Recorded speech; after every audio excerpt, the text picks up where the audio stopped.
واعتصموا بحبل الله جميعا ولا تفرقوا واذكروا نعمة الله عليكم إذ كنتم أعداء فألف بين قلوبكم فأصبحتم بنعمته إخوانا وكنتم على شفا حفرة من النار فأنقذكم منها.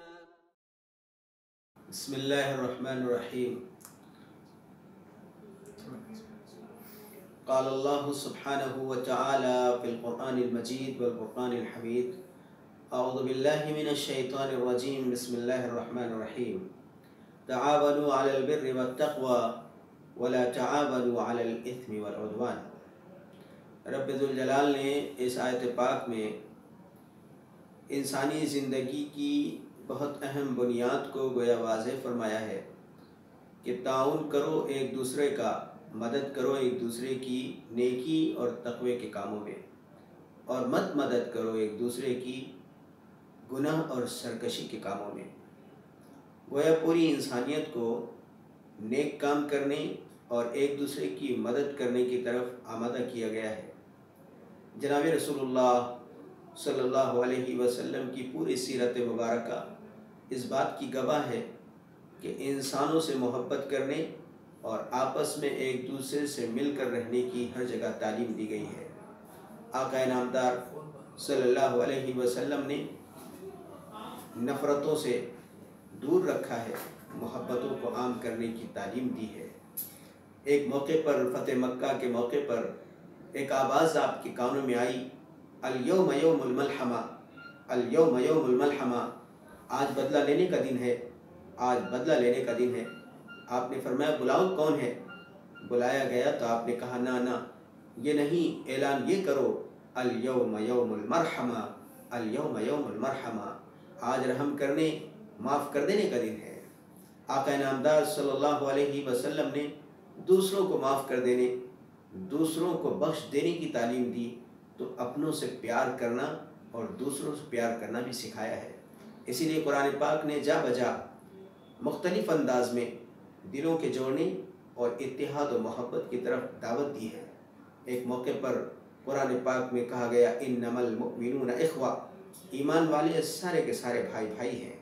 اور ایک موقع پر قرآن پاک میں کہا گیا اطیعوا اللہ والرسول ولا تنازعوا وتفشلوا وتذهب ريحكم واصبروا ان اللہ مع الصابرین۔ ان آیات کو آج کے اس موجودہ دور میں سارے مسلک مشرب، سارے مذاہب، سارے عقیدے و فکر کے ماننے والوں کو اپنا حرز جان بنا لینا چاہیے۔ اس میں اللہ اور اس کے رسول کی اطاعت کرنے کی تعلیم دی گئی اور کہا گیا ولا تنازعوا، دیکھو آپس میں جھگڑو مت، آپس میں لڑو مت، آپس میں چھوٹی چھوٹی بنیادوں پر ایک دوسرے سے دور مت ہو جاؤ۔ کیا ہوگا؟ وَتَفْشَلُوا وَتَذْهَبَ رِيحُكُمْ، تم بزدل ہو جاؤ گے، تمہاری ہوا نکل جائے گی۔ اور آگے کہا گیا وَاصْبِرُوا، صبر کرو۔ بہت سارے موقعوں پر اختلاف ہوتا ہے، اپنی بات، اپنی رائے نہ مانی جائے، اپنی آرزو نہ پوری ہو، اپنی خواہش پوری نہ ہو تو آدمی غصے میں آ جاتا ہے۔ پھر وہ یہ نہیں دیکھتا کہ اللہ اور اس کے رسول کا اس موقع پر کیا فرمان ہے، اللہ کیا چاہتا ہے، رسول اللہ کیا چاہتے ہیں۔ آدمی اپنی آرزو اور خواہشات کی تکمیل میں اتحاد کو توڑ کر انتشار کرنے پر مجبور ہو جاتا ہے۔ اسی چیز سے اسے روکا گیا ہے اور کہا گیا وَاصْبِرُوا، صبر کرو۔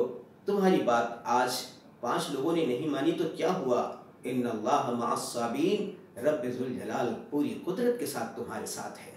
وہ اللہ رب العزت کی ذات جب ہمارے ساتھ ہے سب کچھ ہمارا ہے۔ کچھ لوگوں کے ہمارے ساتھ ہو جانے سے کچھ نہیں ہوتا، رب ذوالجلال کی عالی ذات ہمارے ساتھ ہے۔ اس لیے جب بندے صبر کرتے ہیں تو اتحاد کا کرنا آسان ہو جاتا ہے۔ اللہ کے رسول صلی اللہ علیہ وسلم کا عمل دین ہے، اللہ کے احکامات دین ہے، ہماری آرزویں، ہمارے خواہشات دین نہیں۔ آج ہم نے مسلک کی تعلیم، مسلک کی تبلیغ، مذہب کی تبلیغ کو دین سمجھا ہے، اور وہی دین ہم لوگوں میں عام کرنے کی کوشش، جد و جہد اور محنت کر رہے ہیں، اسی پر پیسہ خرچ ہو رہا ہے۔ اسی لیے اختلاف کم نہیں بلکہ بڑھ رہا ہے۔ اختلاف کے بڑھنے کی وجہ یہی ہے کہ ہم نے جناب رسول اللہ صلی اللہ علیہ وسلم کی سیرت کے مطابق دین کی تبلیغ کو بند کر کے اپنے آرزو کے مطابق تبلیغ کا آغاز کیا ہے۔ جب تک یہ سیرت کے مطابق دعوت دین کا کام نہیں ہوگا تب تک اتحاد بھی مشکل ہے۔ اور اتحاد کا مطلب ہرگز یہ نہیں ہے کہ ہر آدمی اپنے جھنڈے تلے اپنے منڈپ تلے بلائے، بلکہ ہر آدمی رسول اللہ صلی اللہ علیہ وسلم کی عظیم سیرت اور آقا نامدار صلی اللہ علیہ وسلم کے اعمال زندگی کی طرف بلائے۔ آپ کے اعمال دین ہے، اللہ کا حکم دین ہے، ہماری خواہشات ہماری آرزوئیں بے دینی ہے، اور اس بے دینی سے ہم سب کو نکلنے کے بعد ہی اتحاد ہم سب میں ہو سکتا ہے۔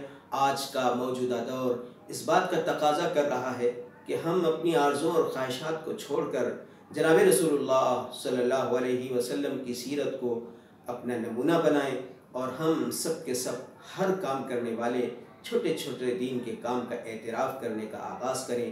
اعتراف ہوگا، کسی کا احترام ہوگا تو یقیناً محبتیں عام ہوں گی۔ آقا نامدار صلی اللہ علیہ وسلم کی خدمت میں سفالہ نام کی ایک حاتم طائی کی بیٹی قید ہو کر آئی، آپ نے اس کا اکرام کیا، اس کے سفر کا خرچ کا انتظام کیا، اور اس کے لیے آپ صلی اللہ علیہ وسلم نے سواری کا انتظام کیا، نئے کپڑوں کا انتظام کیا۔